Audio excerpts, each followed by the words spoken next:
Je vous présente notre premier invité, qui est M. Roger Coulombe, qui a plus de 33 ans d'expertise dans la maintenance et en fiabilité. Il a œuvré dans plusieurs industries, entre autres les alumineries, l'acier, les produits chimiques, le papier. Il est un expert reconnu en maintenance axé sur la fiabilité, la planification, les technologies, la RCM, la TPM et les outils d'amélioration continue. M. Coulombe agit comme consultant expert auprès d'entreprises au Canada et en Europe. Des résultats probants sont observables rapidement dans tous les dossiers où il est intervenu. Donc, j'inviterai M. Roger Coulombe. Merci beaucoup. Bonne conférence. Et puis, on va avoir la chance d'avoir plusieurs ateliers ensemble au cours des prochains jours. Merci beaucoup. Bonne journée. Bon, est-ce que tout le monde a réussi à connecter? Je voyais que tout le monde prenait son cellulaire, son portable, comme on dit. La semaine passée, j'étais en France. Là.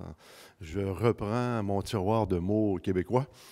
Bon, nous sommes ici ce matin, premièrement, pour parler de maintenance, parler d'indicateurs clés de processus. Est-ce que j'ai bien dit processus? Est-ce que c'est ça qui est indiqué? Non, on a dit indicateur. On a tendance à parler d'indicateurs clés de performance. Performance de quoi? De qui? Moi, c'est par expérience. Je crois pertinemment que les gens qui arrivent chez vous le matin veulent faire du bon boulot. Mais si on les place dans un processus qui ne va pas très bien, le résultat ne sera pas ce qu'on s'attend. Le résultat va être, si le processus a des lacunes, si le processus a des manques ou des dysfonctionnements, bien le résultat ne sera pas ce qu'on s'attend. C'est pour ça que moi, j'ai pris l'habitude depuis 10 ans d'appeler ça des indicateurs clés de processus, parce que c'est le processus qu'on mesure. Qui a déjà participé à une séance de benchmarking ultra rapide? Est-ce qu'il y a des mains qui se lèvent? Oh, quelques-uns. Je vous explique le fonctionnement, c'est très simple. J'ai besoin d'un autre à chaque table. Il y a une personne qui va demeurer à chaque table, qui va prendre quelques notes. Je vous donne 10 secondes pour le choisir, pour le pointer, mais je veux une main à chaque table qui va indiquer « Je suis l'hôte de la table ». Les mains sont hautes. Vous pouvez le choisir. Je vous invite à le désigner, mais je veux une main à chaque table. Bon. Oh. Bon. Est-ce que toutes les tables ont choisi leur hôte? Bon, parfait. L'autre a un petit boulot très simple à faire ce matin. Il a à prendre des notes. Parce que les gens vont discuter sur une question très précise. Puis, je l'invite à prendre quelques notes pour pouvoir assurer le fil de la discussion lorsqu'il y aura des changements. La question que je vous pose, pour l'instant, on demeure à la même place, à la même table. La question que je vous pose, comment choisir vos indicateurs clés selon vos objectifs? Je veux savoir, dans votre entreprise, dans votre milieu, dans votre département, dans vos activités, quels sont les indicateurs que vous avez choisis et pourquoi? Je vous invite à en discuter ensemble. Je vous donne quelques minutes, une vingtaine de minutes pour en discuter et je vous reviens. Ça va? Allez-y.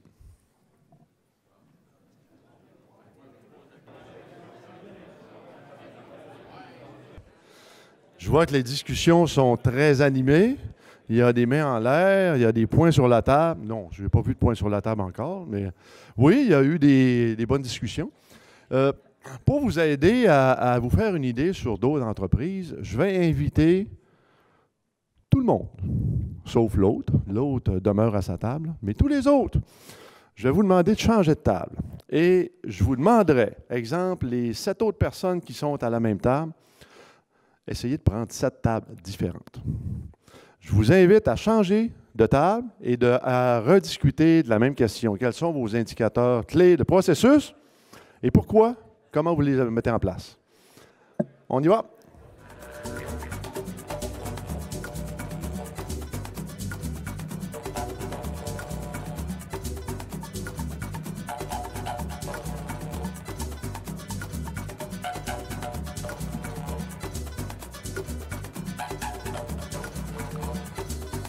Rebonjour tout le monde. Je suis obligé d'arrêter les discussions. Je vois que c'est très enflammé. C'est agréable, ça. C'est un sujet qui touche beaucoup. Premièrement, est-ce que vous avez noté une différence avec la deuxième séance? Les nouvelles personnes qui sont venues, est-ce que les indicateurs étaient différents ou c'était sensiblement la même? Levez la main, les tables où le hôte mentionne que c'est différent. 10%. 10%. Donc, tous les autres, ça ressemblait, ça se retouchait beaucoup. C'est ça que je comprends? Oui? Bon. Est-ce qu'il y a des gens qui veulent partager les indicateurs que vous avez discutés, que vous trouvez importants? Est-ce qu'il y a des tables qui veulent en partager quelques-uns? Allez-y, il y a 2 micros tout près, là, tout près du centre de la table, là, de la salle. J'aimerais vous inviter à venir en partager quelques-uns. Benjamin, je travaille pour Bromont Montagne d'Expérience. Donc, nous, on est au tout début avec l'expansion. C'est intéressant de pouvoir être capable de partager avec d'autres personnes qui sont peut-être plus calées en indicateurs de performance ou de processus, comme M. Coulombe l'a dit. Un qui est intéressant, qu'on a parlé ici avec mon collègue François, de IM Gold, c'était des indicateurs de performance pour être capable d'évaluer la gestion. Donc, il parlait des indicateurs en santé-sécurité. Donc, à chaque début de travail, les employés doivent remplir un Job Hazard Analysis, puis aussi qui vont indiquer c'est quoi les OUF ou les conditions à risque. Donc, ils sont capables de mesurer comment est-ce que les travailleurs sont impliqués dans le processus de santé-sécurité, puis directement, ça va aussi être capable d'être relié à la présence du superviseur sur le terrain. Comme il expliquait, tu peux être capable de voir comment est-ce que la quantité de papier ramassé en fonction du nombre de jobs faits va fluctuer avec la présence du superviseur sur le terrain. Puis ce qu'il expliquait, c'est que ça implique aussi les travailleurs dans le processus. Tu es capable de voir comment est-ce que le superviseur va se rapprocher de ces travailleurs. Moi, je trouvais que c'est un indicateur qui était intéressant parce que ça augmente l'implication et la communication de tout le monde pour s'assurer que tout le monde est performant en se basant sur la santé-sécurité qui est, selon moi, une culture qui doit être implantée dans chaque entreprise sans nécessairement pousser directement la santé-sécurité puis réprimander les employés. Un autre intéressant aussi, c'est trouver la façon d'évaluer la performance en fonction de ta planification. Donc, comment de pourcentage de ta planification tu vas réaliser. Donc, est-ce que tu es trop optimiste dans ta planification, puis tu ne fais pas un gros pourcentage de jobs réalisés, ou tu sous-estimes la quantité de travail que tu peux faire, puis tu y vas plus en réalisation, puis être capable d'impliquer aussi c'est quoi les imprévus que tu vas avoir là-dedans. Donc, tu peux pas avoir un gros pourcentage de réalisation, mais c'est en fonction des imprévus que tu vas avoir. Donc, c'est peut-être plus une question d'être mal planifié que de ne pas être performant dans ta réalisation. Fait que c'était des petits indicateurs que j'ai trouvé intéressants à pouvoir vous partager. D'autres autres qui veulent partager, j'ai un monsieur là, qui m'a supplié tout à l'heure, M. Éric, qui m'a dit « Je veux en partager quelques-uns. »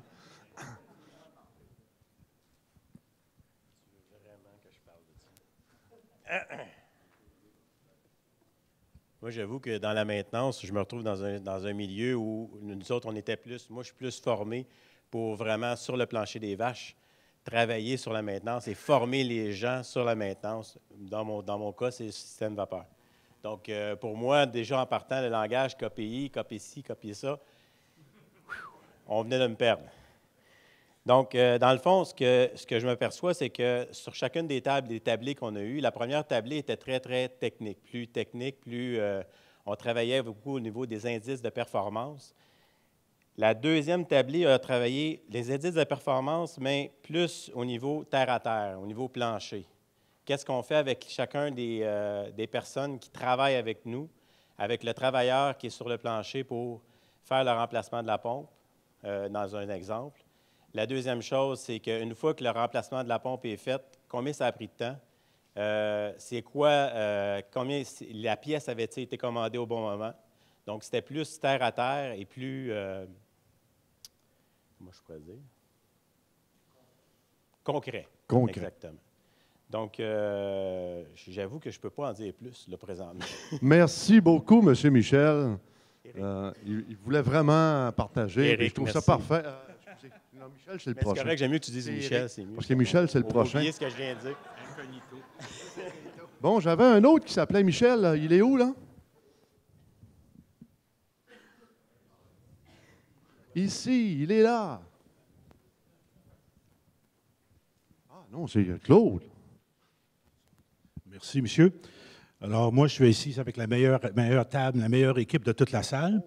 Alors, ce qu'on a partagé, on a vraiment différentes perspectives. Il y en a du monde du service, il y en a du monde de la fabrication. Il y a quelque chose qui se rejoint toujours, par exemple, là-dedans, c'est malgré qu'on on mesure jusqu'à un certain point des activités, on cherche tous d'avoir une meilleure performance au niveau de l'entreprise. C'est vraiment l'objectif commun qu'on a tous. Il y avait, dans le groupe, on avait, pour deux membres de l'équipe, le pourcentage de réalisation de la cédule de maintenance, c'était un point important pour eux autres. Il y avait d'autres qui étaient évidemment le nombre d'arrêts de production qu'on regarde tous les mois pour s'assurer que les machines sont disponibles. Un membre ici qui est probablement ce que je trouvais personnellement intéressant, l'indice de continuité. En fait, c'est pour dans les services, c'est pour Hydro-Québec.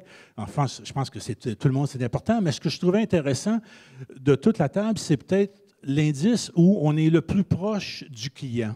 On a tendance, des fois, à arriver à avoir des indices qui sont dans nos départements, là, juste proches de nous autres, mais d'avoir l'indice de continuité, ça veut dire comment que ma maintenance va affecter mon service au client.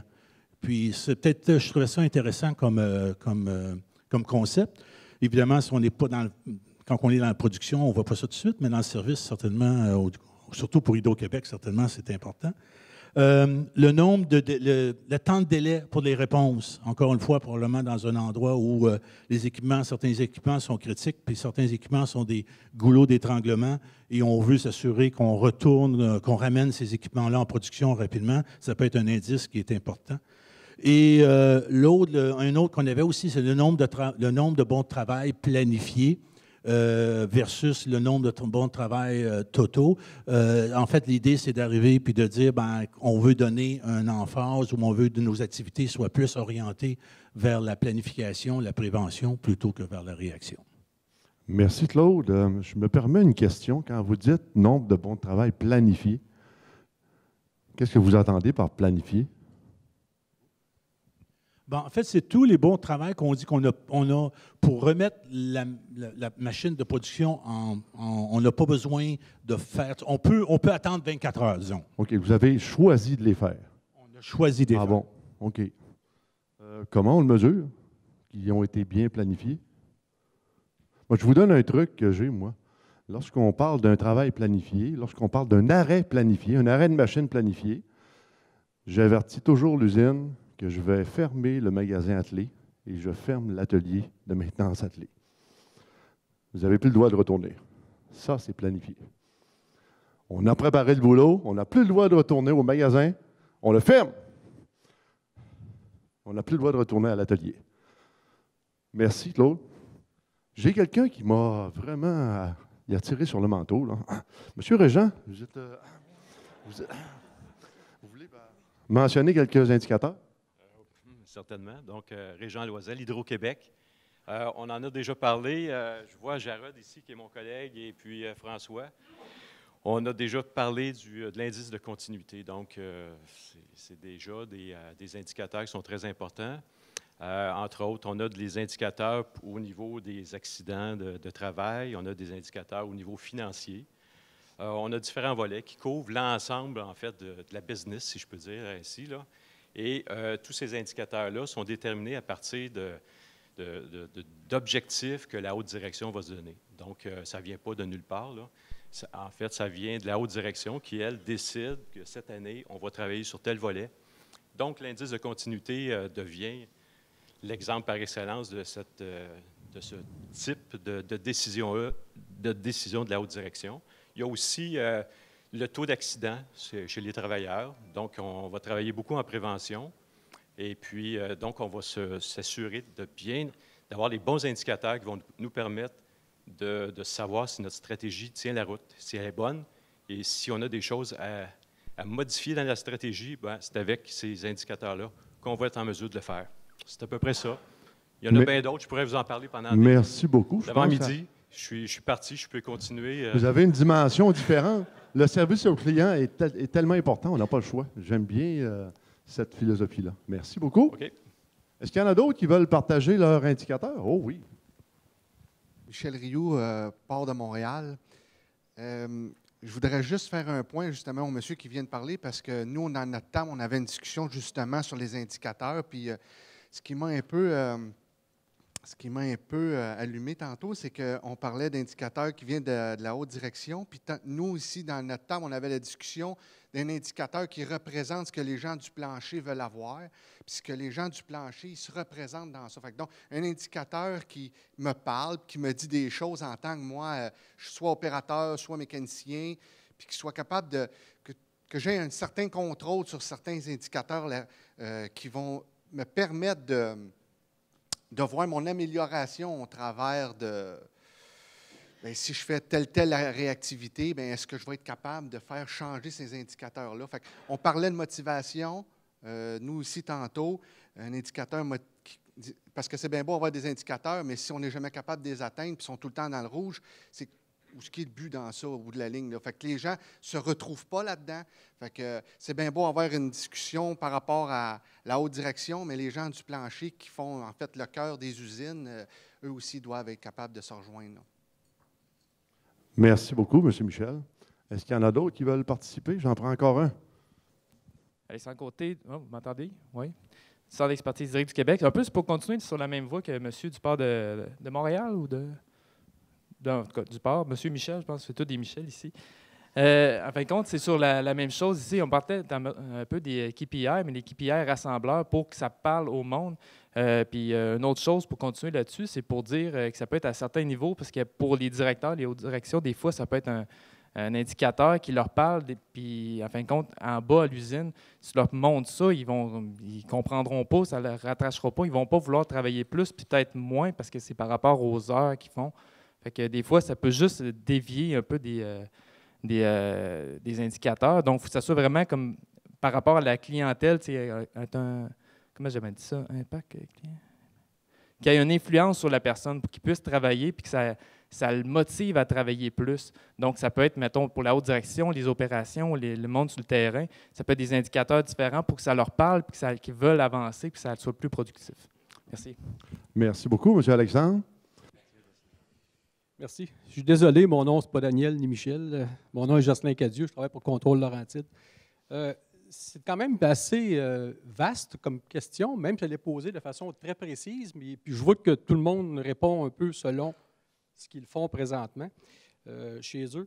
Nous, on a ciblé, la première chose à faire, c'est faire probablement une étude de criticité pour comprendre sur quoi il faudrait travailler, pour voir quelles sont les performances à atteindre. Ensuite, on a mis aussi l'impact sur la sécurité. Je pense qu'on vit de tous les jours là, avec la santé, la sécurité. Et puis, un autre, augmenter la disponibilité des équipements, ce qui est relié directement à augmenter la production. Je pense que tout le monde veut une meilleure production. Et aussi, un autre, diminuer les coûts de maintenance. Merci. Merci beaucoup, M. Jocelyn.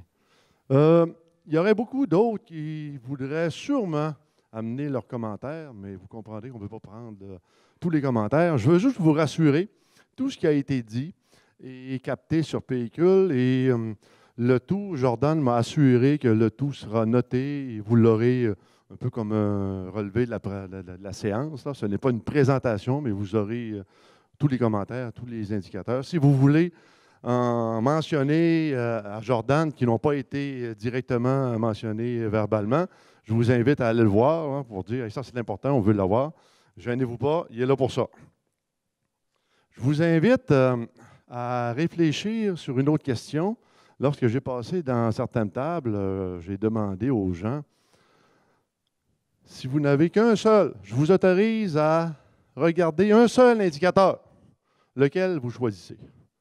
Je cache tous les autres. J'ai eu des réponses très différentes. On m'a parlé souvent de la disponibilité ou du TRG, mais je me permets de vous mentionner que la disponibilité, c'est un résultat. Qu'est-ce que vous faites pour augmenter la disponibilité? C'est pour ça que j'ai bien aimé certains qui m'ont dit des indicateurs plus terre à terre. Ça, C'est mon premier, Michel, hein, c'est ça? Non, Éric. Mais vous comprenez, terre à terre, ça recoupe vraiment ce que vous avez mentionné. Il faut avoir une influence sur l'indicateur. La disponibilité, je n'ai pas d'influence, c'est un résultat. Et je termine l'intervention avec un exemple. Est-ce qu'il y a des gens, j'imagine que vous savez un peu comment ça fonctionne en banque, là. À la banque, là, vous placez un petit montant d'argent, vous vous attendez d'avoir un pourcentage de rendement. Est-ce que je me trompe? Mais ça fonctionne comme ça ici, les banques, là. Si on place un petit 100 $ ou un 1000 $, il y en a qui sont peut-être plus fortunés, là. Mais si je place un 1000 $, je veux un rendement. Un des indicateurs dans toute ma carrière qui m'a vraiment interpellé, c'est les travaux générés. Tous vos programmes d'inspection, autant programme préventif, programme prédictif, inspection par l'opération, j'inclus aussi les inspections réglementaires, là. Mais tous vos programmes d'inspection devraient être générateurs de travaux. Et je veux partager ce que je vise, ma vision, c'est que vos programmes devraient être le principal générateur de travaux. Quand je dis principal générateur, au-delà de 60 % des travaux doivent être générés par vos programmes d'inspection. Si ce n'est pas le cas, l'inspection, elle ne donne rien. Moi, une inspection qui n'a pas généré, je la questionne. Il faut la re-questionner. Comment ça se fait qu'elle ne génère pas?